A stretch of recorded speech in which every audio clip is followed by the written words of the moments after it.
programa ay rated PG. Ito ay nangangailangan ng patnubay at gabay ng magulang para sa mga batang manonood.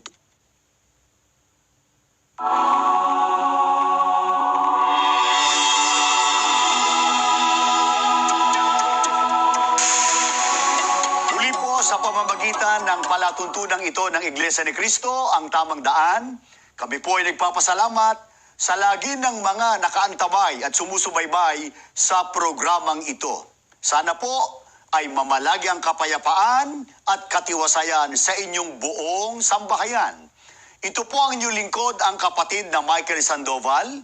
Makakasama natin ngayon si kapatid na Bobby Fernandez. Maraming salamat kapatid na Michael. Mga mahal na kapatid, mga kaibigan, muli po, inaanyayahan namin kayong samahan niyo po kaming muli ni kapatid na Michael sapagkat napakahalaga po ng ating tatalakayin. At ang tatalakayin natin ay kaugnay ng mga tinalakay natin sa nagdaan, kapatid na Bobby, dahil sa itong grupo po ni Mr. Eliseo Soriano ay naninindigan na ang Panginoong Sukristo raw ay tunay na Diyos. At tayo naman naninindigan kung ano yung batay sa talata ng Biblia, na iisa lamang ang tunay na Diyos, ang Ama. Ang Panginoong Sukristo naman, hindi siya ang tunay na Diyos, kundi siya ay bugtong na anak ng Panginoon Diyos. Kapatid na Bobby, yayamang ginagamit natin madalas yung nasa Juan 17:1 at 3, na doon ay tiyak ang sinasabi ng Panginoong Sukristo na ang Ama ang isang tunay na Diyos.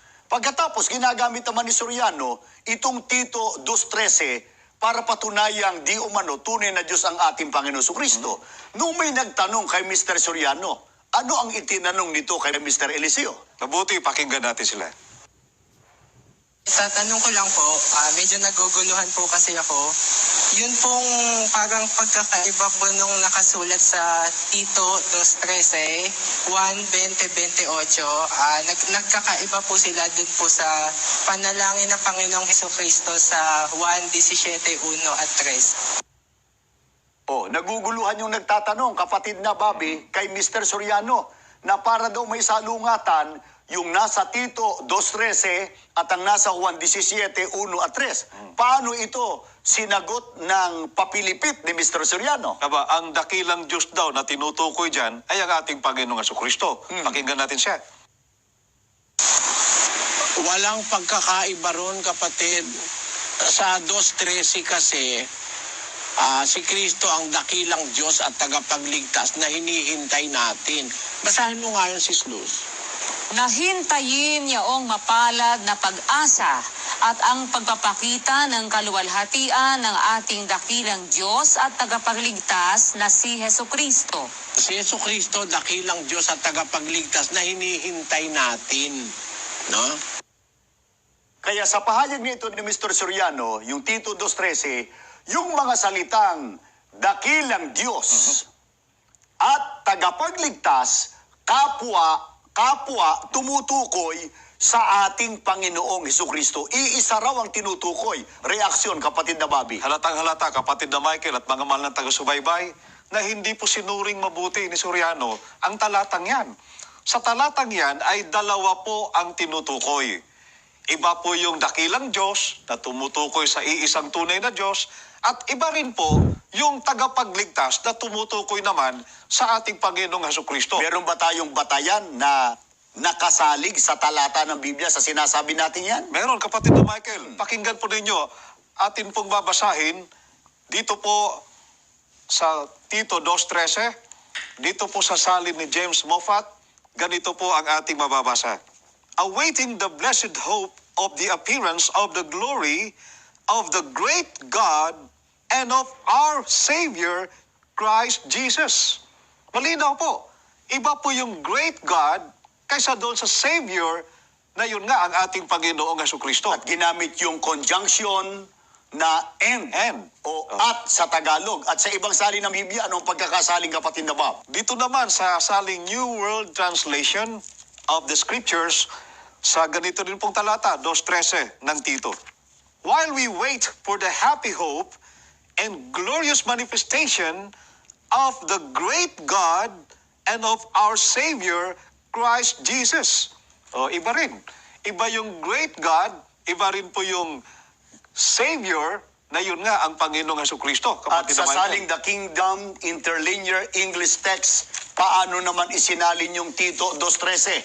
Ganito naman ang nakasulat, kapatid na Michael at mga mahal na taga-subaybay, sa saling ito ng Biblia. While we wait for the happy hope and glorious manifestation of the great God and of the Savior of us, Christ Jesus. Malinaw. Siguro, dagdagan pa natin, meron po bang salin na mapatutunayang talagang iba yung tunay na Diyos, ang Ama, kaysa sa ating Panginoong Kristo? Meron po. Dito po sa The New Testament Modern English by J.B. Phillips. Dito po sa ganito rin pong talata, ganito po ang ating mababasa. And while we live this life, we hope and wait for the glorious denouement of the great God and of Jesus Christ, our Savior. Malinaw, kapatid na Michael at mga mahal na taga-subaybay, na sa talatang ito ng Biblia, dalawa po ang tinutukoy, dalawa po ang subjects. Ang isa doon ay ang dakilang Diyos o the great God, and ang isa naman ay ang Savior Christ Jesus o ang ating Panginoong Hesukristo na tagapagligtas. Tandaan natin mga kaibigan, ang binasa po at binabasa namin ay ang nasa Tito 2:13. Kaya dun din sa Tito, sa ibang kapitulo naman, paano pinatunayan ni Apostol Pablo na iba yung tinutukoy na great God, dakilang Diyos, kaysa rin sa banggit na our Savior Jesus Christ o ating tagapagligtas na si Kristo Jesus. Napakahalaga ng tanong na yan, kapatid na Michael, sapagkat tandaan natin, ang sumulat dito ay si Apostol Pablo. Kaya kung sinasabi namin na ang tama ay dalawa po ang tinutukoy, ang dakilang Diyos at ang tagapagligtas na ang ating Panginoong Jesucristo, eh dapat alamin natin, gan ba talaga ang tinutukoy ni Apostol Pablo? Opo, pakinggan po ninyo ang nakasulat dito po sa pinanggalingang talata 1:4. Ganito ang ating mababasa. Kay Tito na aking tunay na anak, ayon sa pananampalataya ng lahat, biyaya at kapayapaan nawang mula sa Diyos Ama at kay Kristo Jesus na tagapagligtas natin. Maliwanag po. Dalawa po ang tinutukoy ni Apostol Pablo. O sa ibang usapan dyan, dalawang subjects. Hindi isang subject lang. Dalawa po. Ang Panginoong Diyos na siyang Ama at ang tagapagligtas na siyang ating Panginoong Hesukristo. Kaya mga mahal namin sumusubaybay, tandaan po natin, kung ang ating Panginoong Kristo ang tinutukoy ng banggit na Diyos, dakilang Diyos, sa Tito 2:13, at doon naman sa binasa ngayon, kapatid na Bobby, sa Tito 1:4, ay ang Ama, magkakaroon po ng kontrahan o salungatan ang pahayag mismo ni Apostol Pablo. Si Apostol Pablo ba, kapatid na Bobby, ay tulad ni Mr. Soriano na nagsasalubungan ng kanyang sariling pahayag? Hindi, kapatid na Michael. Kailanman ay hindi ho ginawa ni Apostol Pablo yan. Kasi si Apostol Pablo, matino, pansinin po nyo, matino na mangangaral. Kaya nga, alin pang pahayag ni Apostol Pablo ang nagpapatunay na hindi nga po ang Panginoon Jesucristo ang Diyos na kanyang tinutukoy doon sa Tito 2:13. Pakinggan po ninyo. Dito po sa Efeso 1:3. Pahayag din po ito ni Apostol Pablo. Purihin nawa ang Diyos at Ama ng ating Panginoong Hesukristo na siyang nagpala sa atin ng bawat pagpapalang ukol sa Espiritu sa sangkalangitan kay Kristo. Maliwanag po, iba po yung Diyos na Ama. Iba rin po ang ating Panginoong Hesukristo.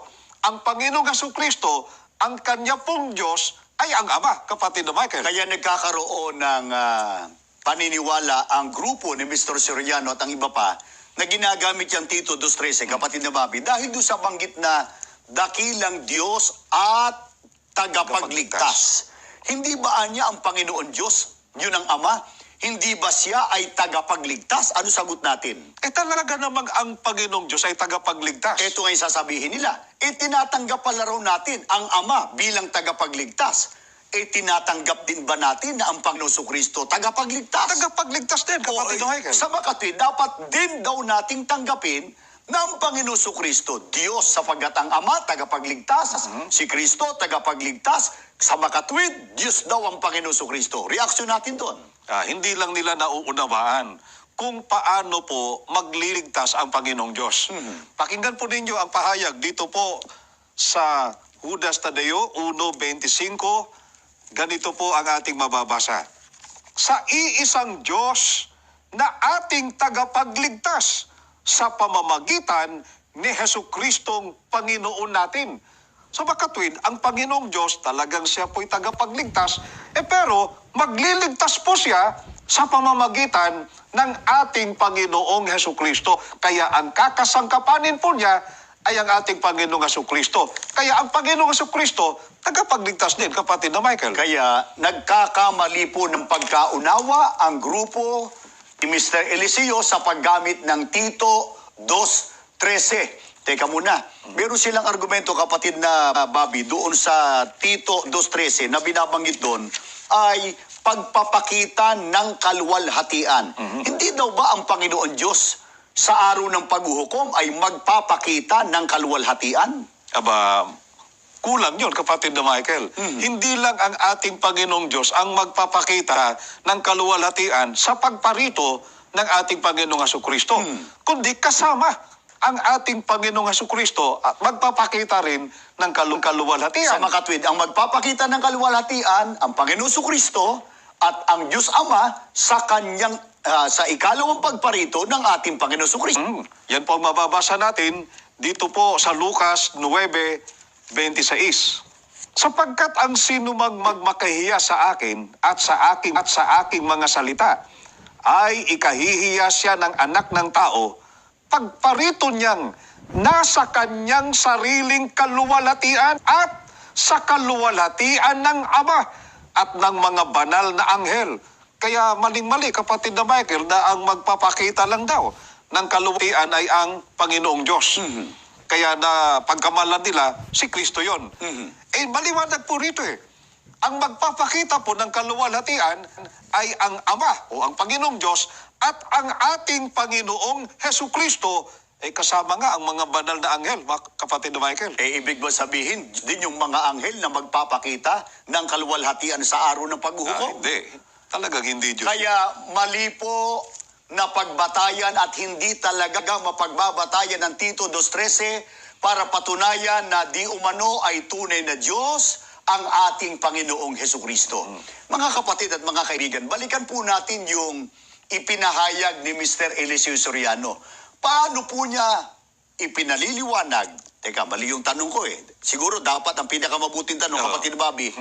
Paano po niya nilalabo ang nilalaman ng Juan 17:1-3? Mas angkop na tanong yan, kapatid na Michael. Ganito yon. Pagkatapos po niyang ipabasa yung Juan 17:1-3, naritong paliwanag niya. Pakinggan natin. Paliwanag o palabo? Para sa kanya, paliwanag. Pero sa katotohanan lang, palabo, kapatid na Michael. Di ba, kapatid? Wala namang contradiction doon. Ano ba ibig sabihin nun? Si Kristo, tao. Napakalaking malinong interpretasyon na yun Tumingala si Kristo sa langit. Sinabi niya, makilala ka nila, iisang Diyos na tunay. Tama yun. Bakit? Kasi nasa lupa yung isa Di ba? Basahin mo yung 5:20 ng unang Juan. At nalalaman natin na napaparito ang anak ng Diyos at tayo'y binigyan ng pagkaunawa upang ating makilala siya na totoo at tayo'y nasa kanya na totoo. Sa makatwid ay sa kanyang anak na si Jesucristo. Ito ang tunay na Diyos at ang buhay na walang hanggan. 21. Mga anak ko, mag-ingat kayo sa mga Diyos-Diyosan. Marami kasing Diyos-Diyosan dito sa lupa. Kaya nung dumating si Kristo, ito ang tunay na Diyos, buhay na walang hanggan. Mag-ingat kayo sa Diyos-Diyosan, sabi ni San Juan. Bakit? Kasi si Kristo, tunay na Diyos yun Ang tatay niya, tunay na Diyos Alam nga naman siya hindi tunay. Ang ama niya, tunay na Diyos. Galing siya sa sinapupunan ng amang tunay na Diyos. Natural, tunay na Diyos siya. Parang ikaw, galing ka sa sinapupunan ng nanay mong tunay na tao, hindi ba ikaw tunay na tao? Hindi ka naman tau-tauhan hindi ba? Si Kristo galing sa sinapupunan ng Ama na tunay na Diyos. Kaya tunay na Diyos siya. Nais nating papansin, kapatid na Bobby, yung palabo, hindi paliwanag eh, palabo ni Mr. Soriano dun sa Juan 17, 1 at 3 na Tumingala si Kristo sa langit. Sinabi niya, makilala ka nila, iisang Diyos na tunay. Tama yun. Bakit? Kasi nasa lupa yung isa eh. Di ba? o ano masasabo rito kapatid na Bobby? Lalong lumalabo, kapatid na Michael. Lumilitaw ngayon na may Diyos sa langit at mayroon ding Diyos sa lupa. Mga mahal na taga-subaybay.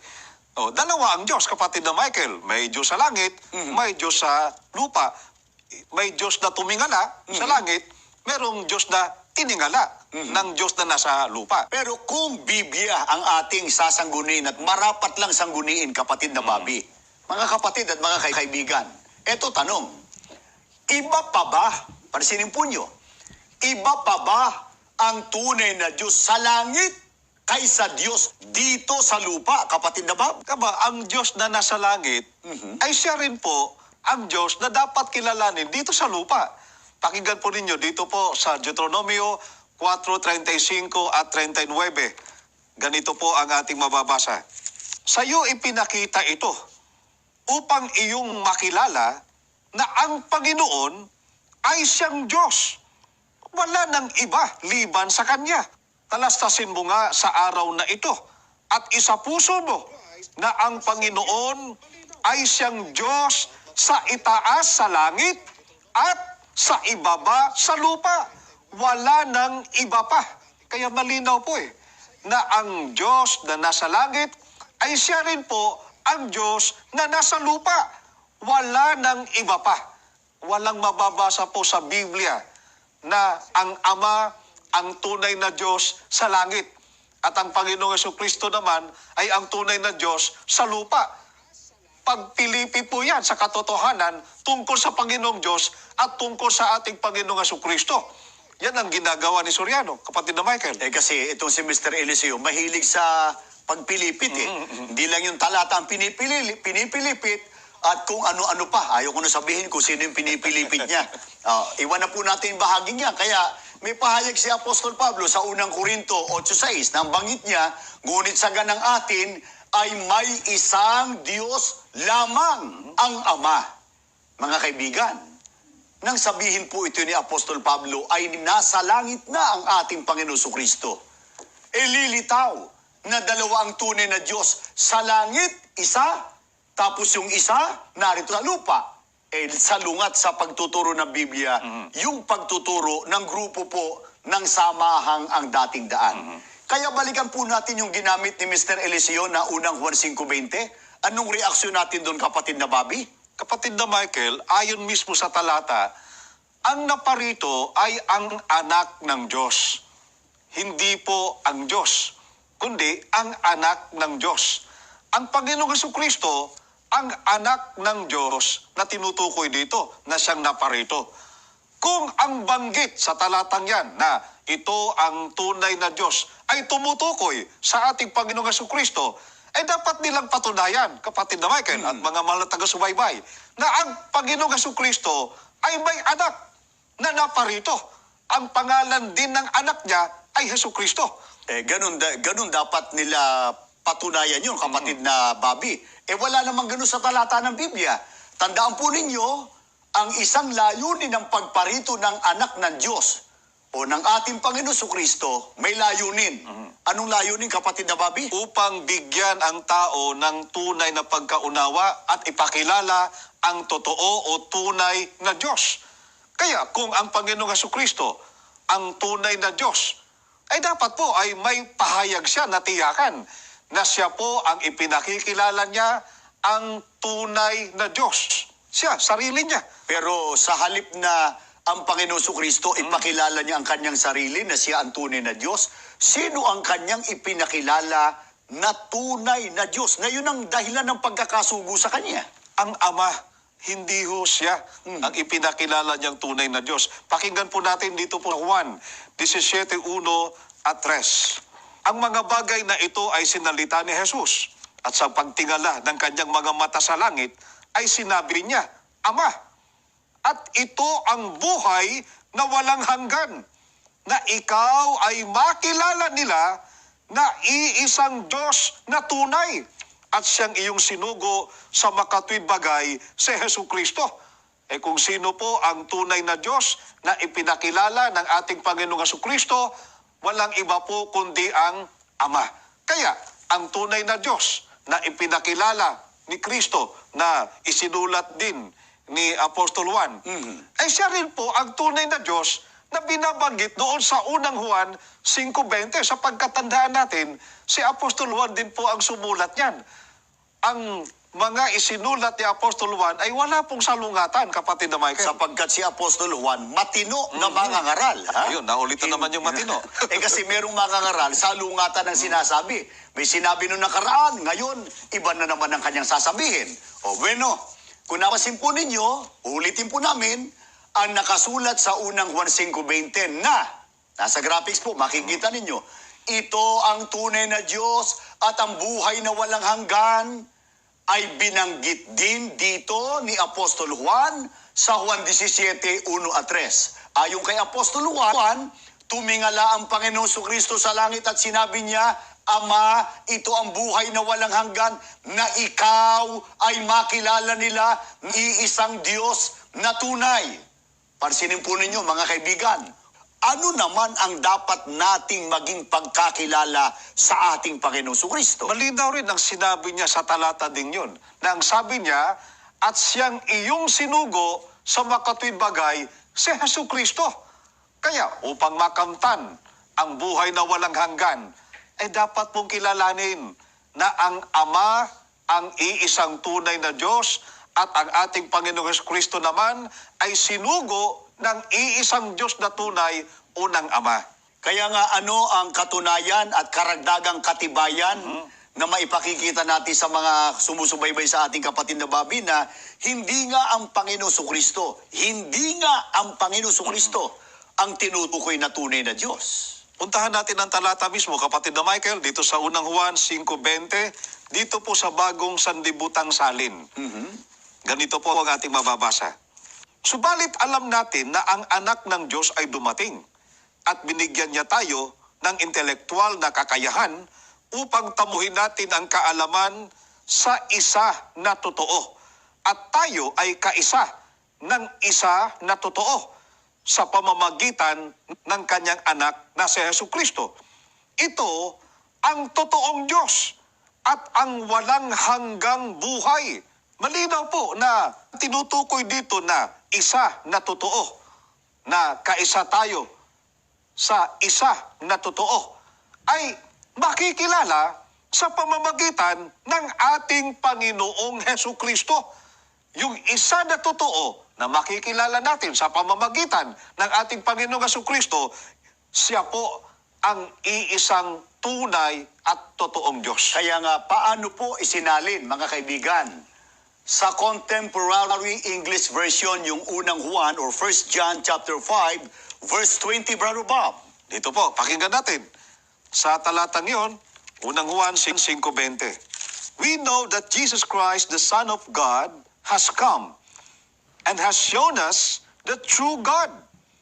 And because of Jesus, we now belong to the true God who gives eternal life. Kaya napakalinaw po. Iba nga ang Panginoong Jesucristo sa tunay na Diyos. Ang Diyos ang nagsugo at ang ating Panginoong Jesucristo ang isinugo. Ang isa sa mga misyon ng ating Panginoong Jesucristo, kaya siya isinugo o naparito sa sanlibutan, ay upang ipakilala ang tunay na Diyos. Isinasaad, naging sa Juan 1:18, kapatid na Michael, at mababasa po niyo sa screen, walang taong nakakita kailanman sa Diyos. Ang tung na anak na nasa sinapupunan ng Ama, siya ang nagpakilala sa Kanya. Kaya kung itanong naman nila sa atin, yayamang meron pa tayong ilang minuto, pinatutunayan po ba maging ng ibang mga nagsuri, kapatid na Bobby, na hindi nga ang ating Panginoong Kristo ang tinutukoy ng banggit na siya na totoo at tunay na Diyos sa unang Juan 5:20? Pinatutunayan, kapatid na Michael, dito po sa aklat na The Johannine Epistles ni William Loader. Ganito po ang ating mababasa sa pahina 79. 3. Unang Juan 5:20 hanggang 21. Pagkilala sa tunay na Diyos. Pag-iwas sa idolatria. Sa manuskritong Grego ng 5:20 ay nakalagay lamang ang isang totoo at literal na mababasang nalalaman natin na naparito ang anak ng Diyos at tayo binigyan ng pagkaunawa upang ating makilala siya na isang totoo at tayo nasa Kanya na isang totoo. Sa makatwid ay sa Kanyang anak na si Jesucristo. Ito ang isang tunay na Diyos at ang buhay na walang hanggan. Malinaw rito na sa buong sipi ang isang totoo ay ang Diyos. Si Kristo ay ang Kanyang anak. Sa huling pangungusap, ang isang ito ay natural lamang na tumutukoy pa rin sa Diyos. Hindi kay Kristo gaya ng iminumungkahi ng iba. Maliwanag po na ang isang totoo ay ang Panginoong Diyos. Ang Panginoong Jesucristo ay ang anak ng Diyos. Binasa natin ang aklat na ito para lamang ipakita na maging ang ibang nagsuri sa unang Juan 5:20 ay tumututol po sa paniniwala ng marami na ang Panginoong Jesucristo raw ang tunay na Diyos. Ayon sa sumulat ng aklat na ito, ang tinutukoy na isang totoo ay ang Panginoong Diyos, ang Ama, at hindi po si Kristo. Ang tunay na Diyos ay may anak, at ang kanyang anak ay ang ating Panginoong Jesucristo. Kaya, ang sabi niya, sa huling pangungusap, ang isang ito ay natural lamang na tumutukoy pa rin sa Diyos at hindi sa Panginoong Jesucristo. Kaya tayo ay naninindigan na sa iglesyang ito po, iisa lamang ang tunay na Diyos sapagkat yun po ang pagpapakilala ng mga banal na kasulatan. Sana po sa lahat ng mga nagsusuri, maaari po kayong magtungo sa pinakamalapit na gusaling sambahan ng Iglesia ni Cristo at yung mga may gustong malaman pa tungkol sa mga aral ng Iglesia, maaari po kayong tumawag sa amin sa 981-4311. Uulitin ko po, makikita nyo sa inyong TV screen, 981-4311. Maraming salamat po sa inyong walang sawang pagtangkilik sa palatuntunan ito. Tayo po ay mananalangin.